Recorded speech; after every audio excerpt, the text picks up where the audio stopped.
கள்ளக்குறிச்சி மாவட்டத்தில் கோவிலில் நூதன முறையில் திருட்டில் ஈடுபட்ட 3 சிறார்கள் பிடிபட்டிருக்கிறார்கள். இது தொடர்பான அண்மை செய்தியை பார்த்து வருகிறோம். கோவிலில் உள்ளே அமைந்துள்ள உண்டியலில் குச்சியில் பபிள்காமை ஒட்டி பயன்படுத்தியது. அப்போது அவர்கள் சிக்கியுள்ளனர். 5 பேரில் 3 பேரை பிடித்த நிலையில் 2 பேர் தப்பி ஓடிய நிலையில் தற்போது 3 சிறார்களும் பிடிபட்டிருக்கிறார்கள்.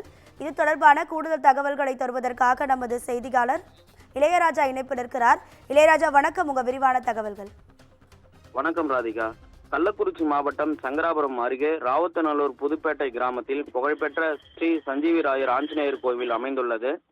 இந்த கோவில் புனரமைக்கும் பணி தற்போது நடைபெற்று வரும் நிலையில் இதனை பயன்படுத்தி நள்ளிரவில் திடீரென கோவில் உள்ளே அமைந்துள்ள உண்டியலில் மர்ம நபர்களான நூதன முறையில் பப்ளிகாம் பயன்படுத்தியும் குச்சியை பயன்படுத்தி நூதன முறையில் உண்டியலில் திருடிய போது பொதுமக்கள் அந்த சிறார்கள் உட்பட 5 பேரை மடக்கி பிடித்த போது அந்த 2 பேர் தப்பி ஓடிய நிலையில் 2 சிறார் உட்பட 3 பேரை பிடித்து காலையில் போலீசில் ஒப்படைத்தனர்.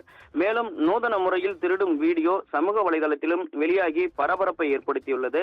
இது குறித்து தகவல் அறிந்த வடபன்பரிப்பு காவல்துறையினர் சம்பவ இடத்திற்கு விரைந்து சென்று விசாரணை செய்த போது இவர்கள் நூதன முறையில் திருடியதும் இதில் 2 சிறுவர்கள் 3 பெரியவர்கள் என தெரிய வந்தது. இதில் 2 பேர் தப்பி ஓடிய நிலையில் 2 சிறுவர்கள் உட்பட 3 பேரை போலீசார் கைது செய்து விசாரணை மேற்கொண்டு வரும் சம்பவம் அந்த பகுதியில் பரபரப்பை ஏற்படுத்தியுள்ளது. ராதிகா,